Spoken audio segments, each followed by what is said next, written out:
Welcome to a course on complex analysis. In the previous lecture, we have seen the concept of a derivative of a function which depends on a single variable. Both your real value as well as the complex value depends on some other variable t. So, in this lecture also, we are going to continue about the discussion of such kind of a function. But in this lecture, we are going to talk about the integration of such function. Let us explore.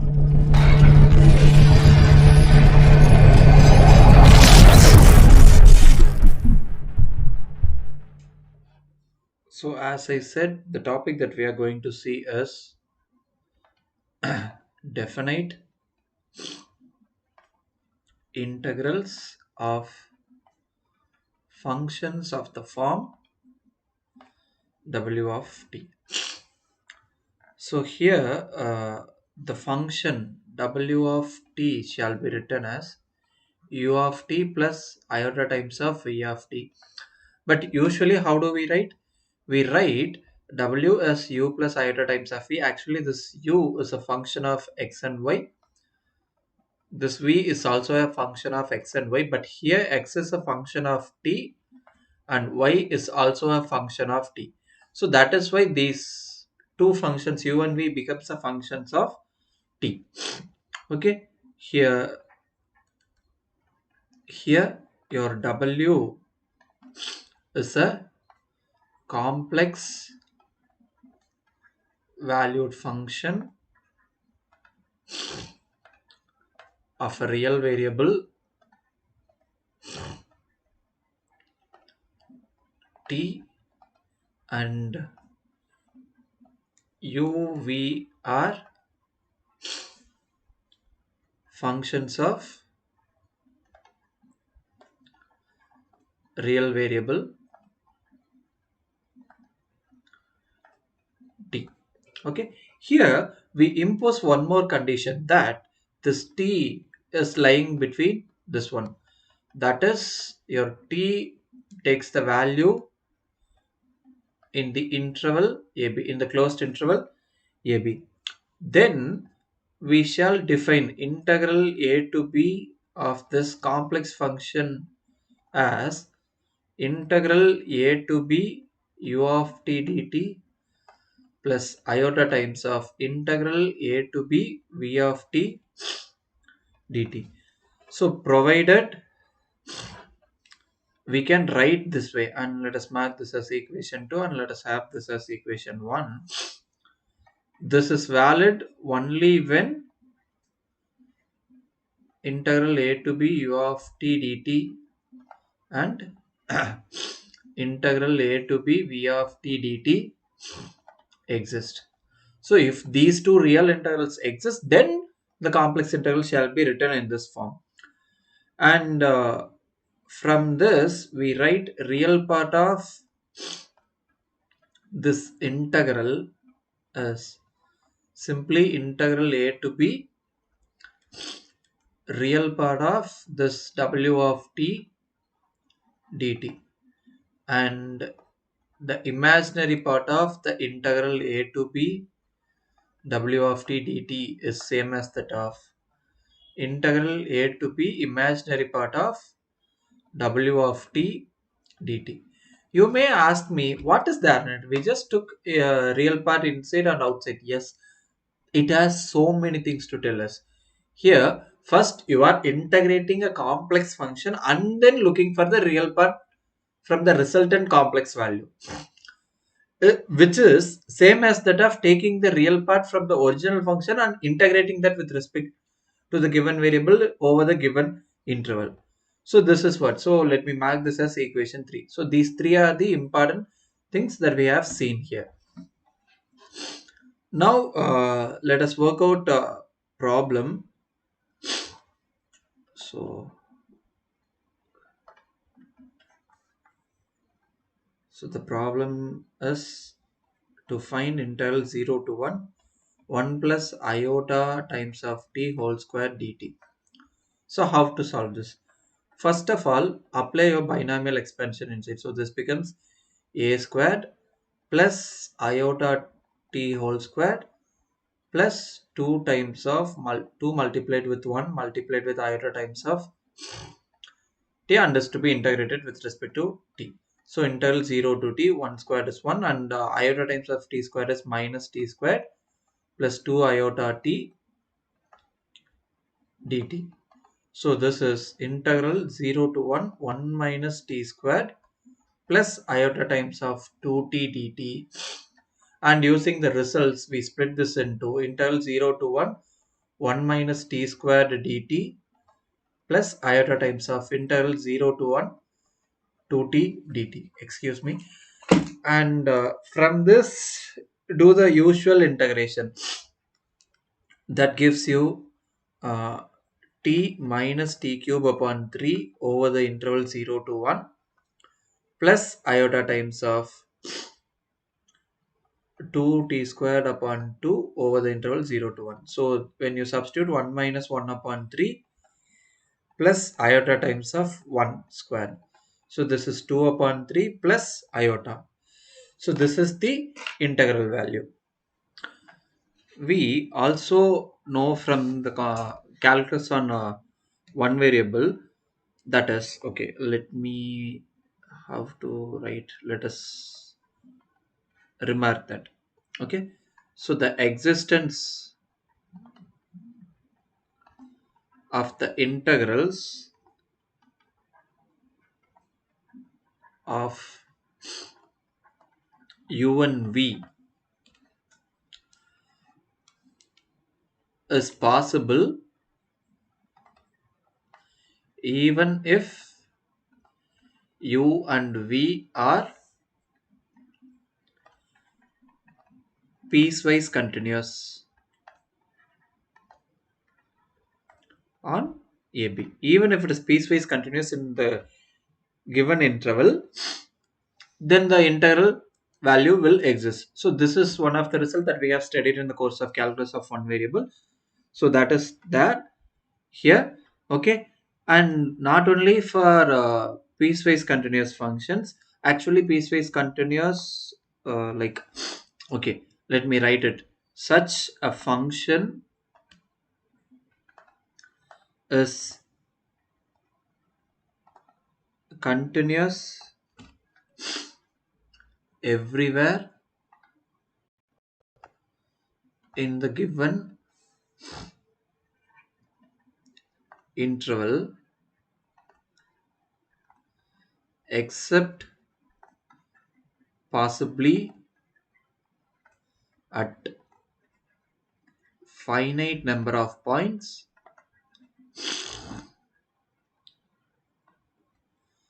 where the one-sided limits exists.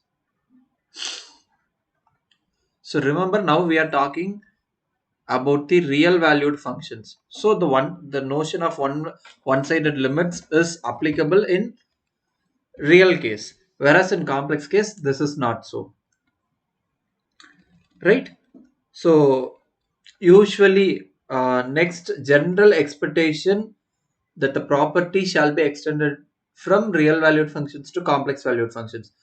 We are going to explore some of the properties of that sort. Okay, so that is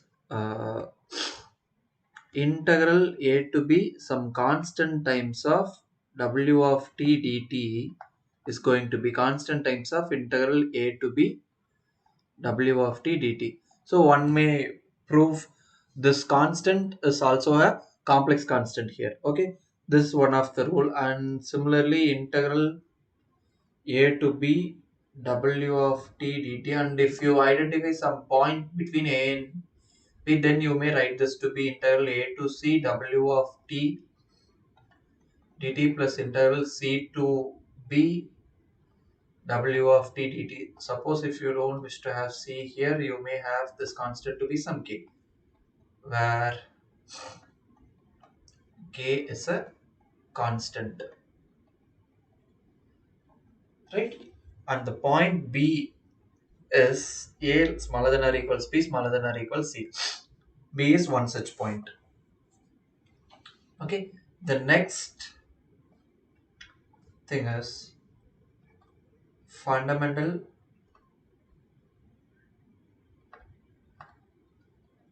theorem of calculus. So here, if you have w of t to be u of t plus iota times of v of t, and consider big W of t to be big U of t plus iota times of big V of t. Suppose these two functions are continuous on this interval. If you differentiate your big W of t to get small w of t, then you can easily observe that your big U prime of t is small u of t and big V prime of t is small v of t. Okay, so if I write this way, you can easily distinguish between these two things. Therefore, from these, we can write integral a to b w of t dt as u of t over this interval plus v times of t over this interval. So this is nothing but u of b minus u of a plus iota times of v of b minus v of a, and when you combine these two things, u of b plus iota times of v of b minus u of a plus iota times of big V of a. So this is simply w of b minus w of a. So from this we come to a conclusion that the fundamental theorem of calculus also holds for complex valued functions. Next we are about to see another example. So this is example 2 in this topic. So notice your d upon dt of e to the power iota times of t upon iota is, this iota is a constant, so we take it outside and we have d upon dt of e to the power iota times of t. So this is when you differentiate, you would get iota multiplied with e to the power iota times of t. So this gives you, if you compare with the fundamental theorem of calculus, your what? So when you differentiate this quantity, you are getting this one. So from you just make a comparison. So when you differentiate your big W, you are getting the smaller one. So here your big W of t is going to be e to the power iota t upon I, and small w of t is e to the power iota t. By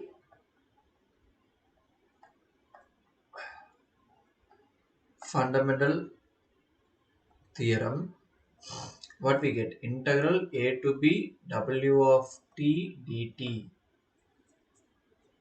is big W of b minus big W of a, provided when you differentiate your big W, you are getting the small w. This is what we have assumed there. Okay, this is what we have proved here. Now integral 0 to pi upon 4 e to the power iota t dt is going to be what? Integral e to the power iota t upon t 0 to pi by 4. Sorry, iota, right? Yeah. So 1 upon iota we take it outside since it is constant. Pi upon 4 minus e to the power this quantity. So this is 1 upon iota e to the power this quantity, right?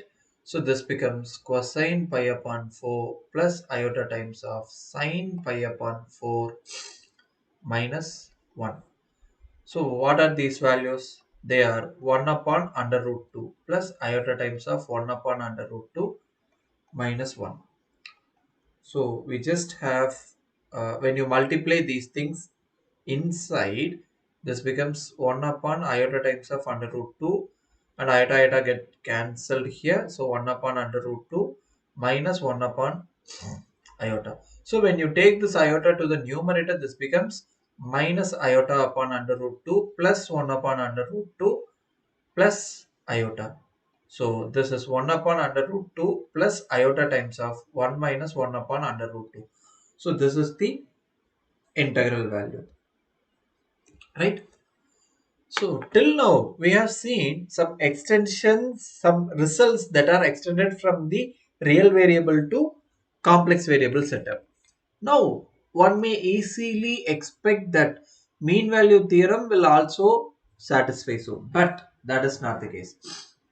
And some of us may not have learned mean value theorem for integrals, but there is a concept that mean value theorem exists for integrals as well. Okay, so here that is the very important note. Mean value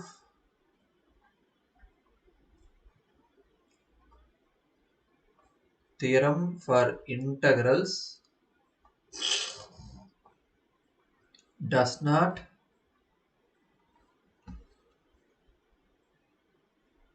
carry over. Okay, so for which let us consider an example now.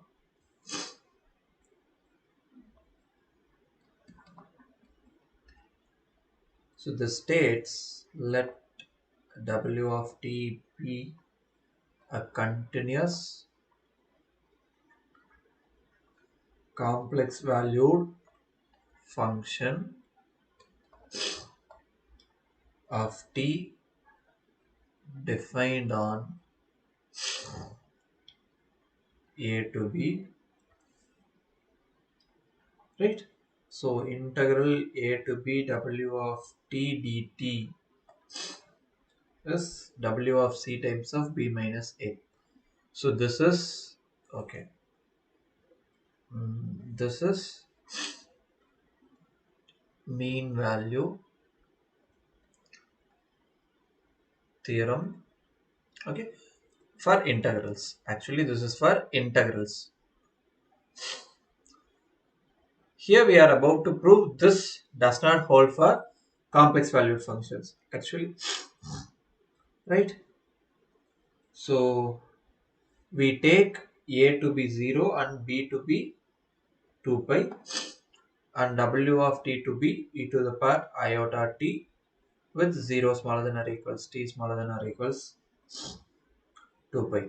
So integral a to b w of t dt, this becomes integral 0 to 2 pi e to the power iota t dt, and this is e to the power iota t upon I 0 to 2 pi. So 1 upon I we take outside, e to the power 2 pi I minus e to the power 0, and this quantity is what? 1 upon I 1 minus 1, which turns to be 0. Okay, but for any number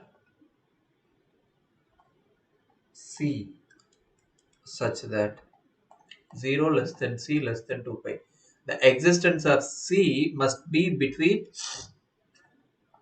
a and b. So that is very important in mean value theorem. There is no number, for any number c, your w of c multiplied with b minus a. This becomes what? E to the power integral ic multiplied with 2 pi minus 0.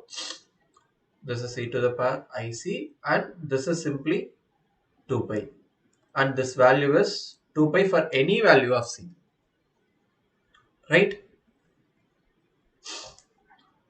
Thus, w of c multiplied with b minus a is not 0. So this tells us clearly that mean value theorem for intervals does not carry over for complex valued functions. So with this, I end this lecture, and in the upcoming lecture, we are going to study about the concept of contours. Thank you.